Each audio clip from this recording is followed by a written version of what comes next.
Funny, coming down to the sea, it's sort of the beginning of a new phase, a better phase, because this has been a really hard 6 months. So this is, and the spring's coming, and everybody seems to be out playing. It's a nice feeling. It's a nice feeling at a time when we need a nice feeling.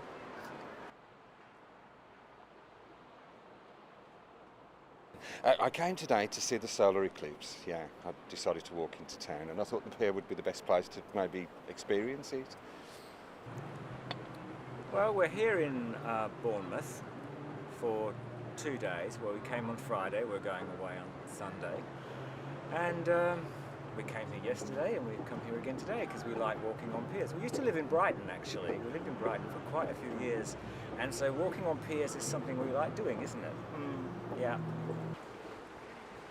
Well, to tell you the truth, it's my pastime, fishing. I love fishing. It's always been in my father was a good fisherman, and since I was a boy in Scotland, I always went fishing with my father. And of course, when I came down here, when I got married, and I came down here and my wife died, and I've been living with my daughter ever since. Well, we just looked at the weather forecast and it looked as if it was going to be fine for a few days. We're both retired now. So we just came down from Coventry and we just booked into a hotel for a couple of nights, and here we are, just wandering and wasting the day by the sea, because Coventry's a long way from the sea. So we don't see the sea very often.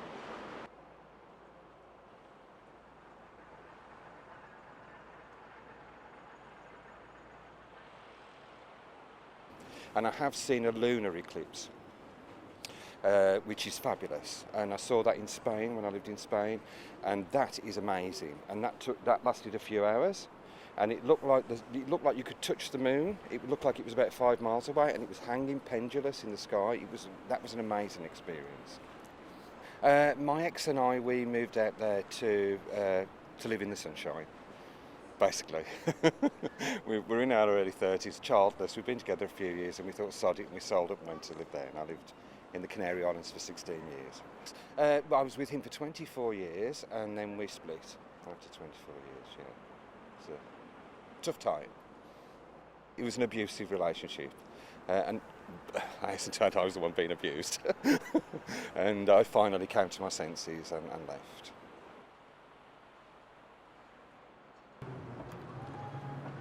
We have known each other since 1983. Yeah. And we're married. We are married, yes. We did it in a very low-key way. It wasn't a big event at all. In fact, it was hardly an event at all to anyone else except us, was it? Yeah. David's not well, so we decided to it's legally available to us to get married. And yeah, at the time that we got married, it looked like he wasn't going to be around for much longer. So, but that's not the case now. I'm still here, as you see. Yes. I was in the Navy from 1942 to 46, and I was on the convoy duty all the time with escorting the ships. I went up to Archangel on the convoys, and then I moved down into the Mediterranean. We were running on the ships to North Africa. We were in the convoys there. When you see life today and the way things are going, it makes you think what the war was all about. I mean, to say, they said it was for freedom. But when I see what goes on in the world now, the criminals and the laws and that, and I think, was it all worthwhile? People turn around and say, oh, we had to have a war for freedom and all the rest of it. But to me at times I think to myself, was it all worthwhile getting yourself knocked about of that, what they called us? They always said that we were fighting for freedom. And when I came out of the Navy, I thought to myself, was it all worthwhile? We're both retired now. I was a school office manager and Reg was an ambulance man. But Reg has been poorly for about 6 months. He's just starting to get well again now. So coming to the sea was another thing, a bit of fresh air, and it just revitalises you, doesn't it? Well, I had a have still because my condition is treatable, but it's not curable. Very similar to leukemia, but it's an enzyme, as I say, that's been produced by the bone marrow, and it's going to take, and it's taken 6 months of chemotherapy to stop it where it's at now. How long it will stay stopped for, I don't know. It could be 6 months, it could be 6 years.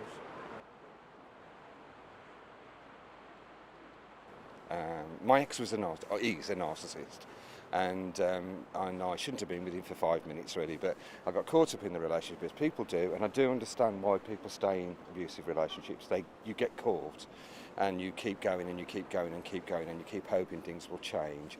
And eventually I fell very ill, which apparently is a classic pattern, and I became ill, and then subsequently, as soon as I was ill, he didn't want to know anyway, and so then I had to have some help, which I did have, and I'm fine now, and I'm recovered. There I was at the age of 50, and I didn't want to be on my own. That isn't what I'd hoped and planned for, and I was in a bad way. But I had some professional support, and I'm absolutely fine now. Very grateful to this guy, my therapist, who helped me survive.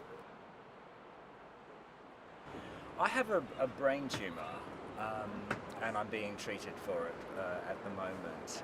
And this has been dragging on for about 15 months now. But they're finally doing kind of full-on treatment where I'm currently having radiotherapy.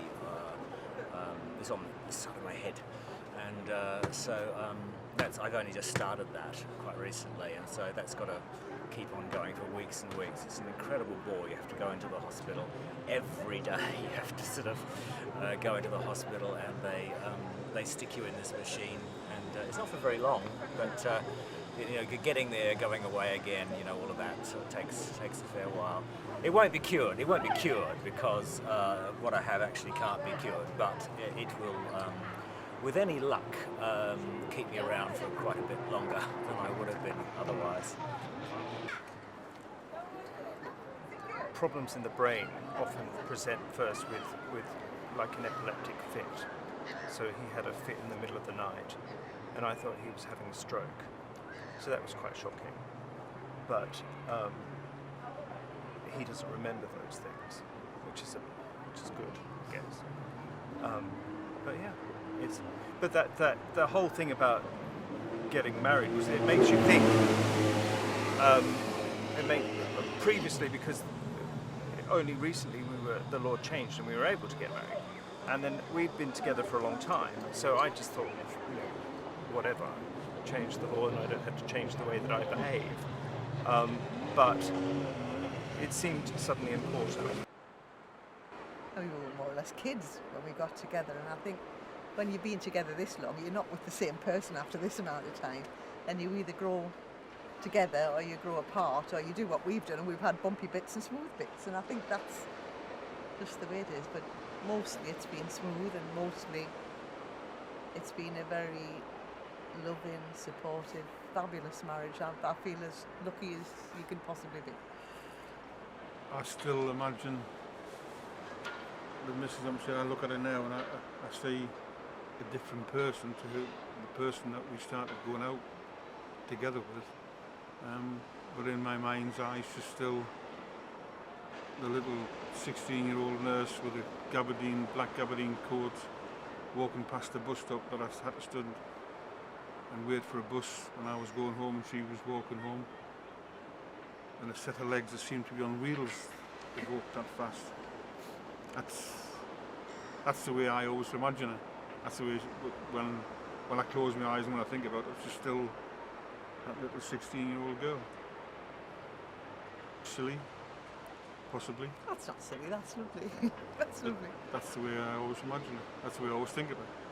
I don't see her as the lady that you're seeing.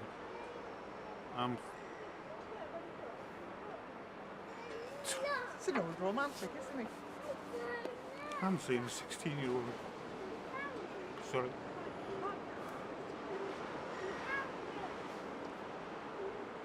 And this last 6 months she's been a brick. I couldn't have done it without her.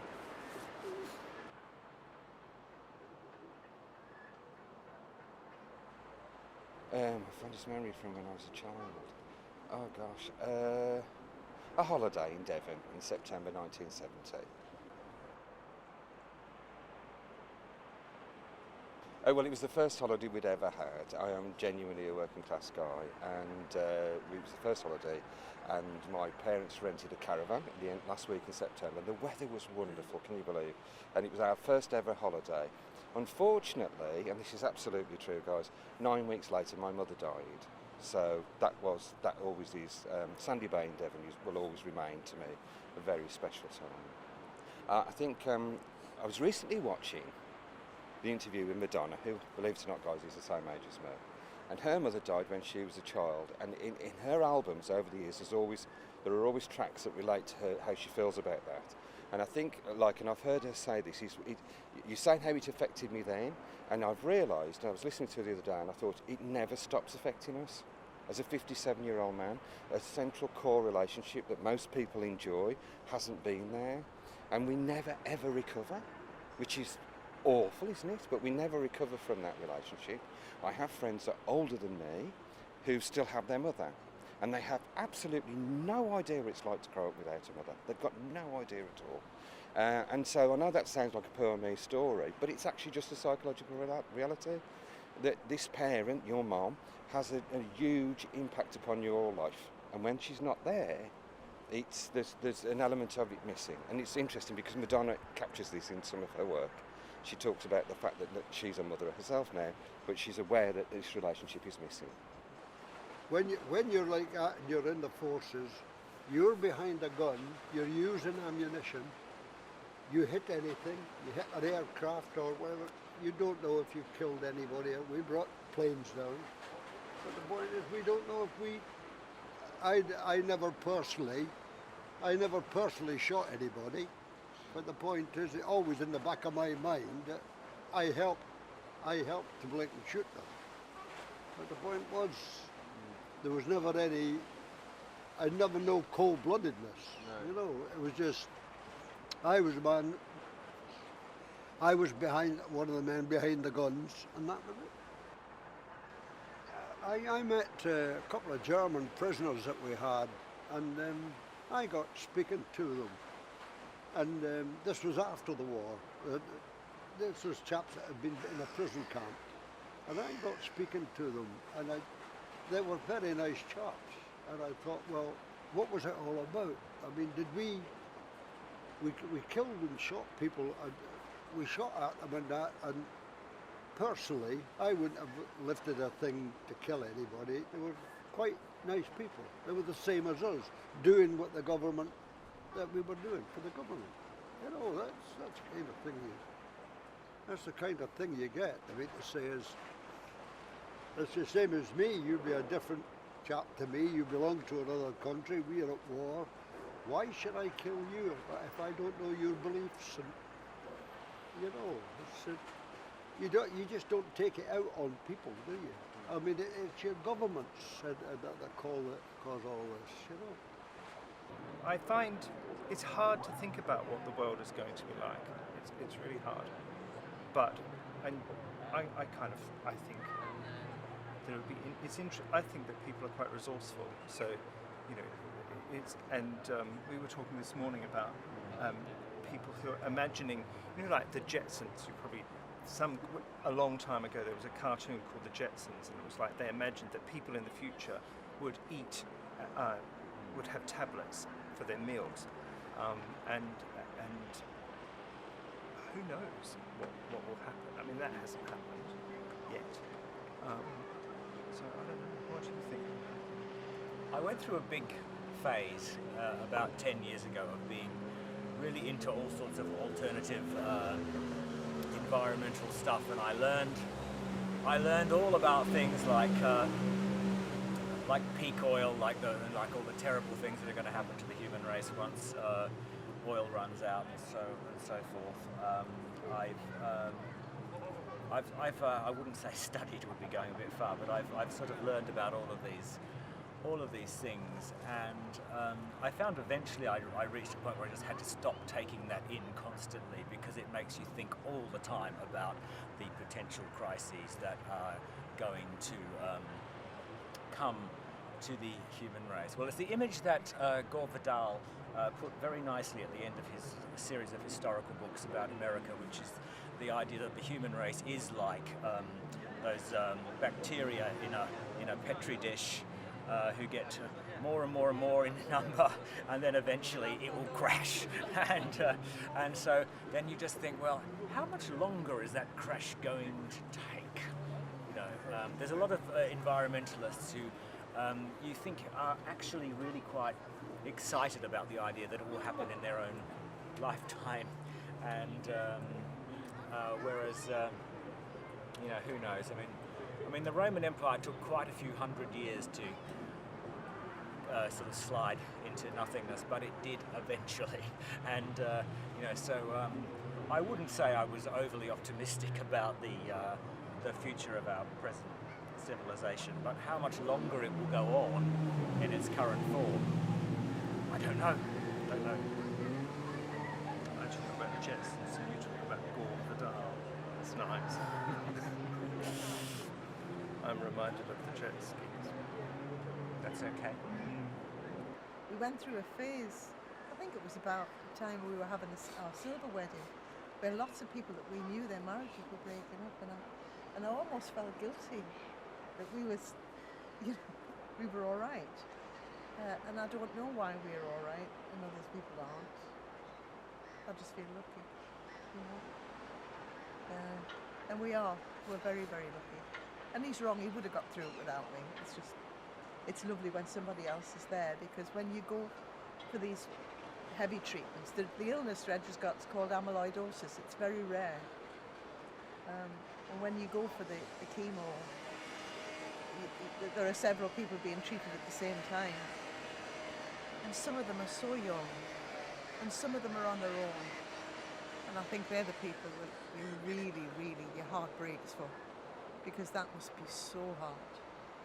It's almost, I know Reg has the illness, but we both got the illness really, because you both, I don't feel the pain physically, but sometimes I think it's worse to watch it, because I feel totally impotent. But when you hear a lot of criticism of the NHS, but they've been absolutely fantastic. That's not embellishing it at all. They've been absolutely fantastic. Every bit of his treatment's been immediate as soon as it's needed, caring. You know, it's almost like a social occasion going for chemo, because they welcomed you and they had a bit of fun, and Reg wound the nurses up, and you know, so it's that made it a lot easier, didn't it? You know, and I do. When Reg was first diagnosed, we sort of figured it out how long it would be before the chemo was finished and we could start seeing things going up, and we reckoned it would be the spring, and this is it.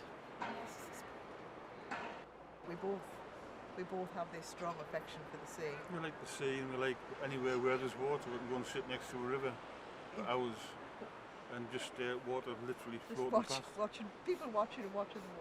Watching the swans, watching the ducks, watching the seagulls, the pigeons, watching people.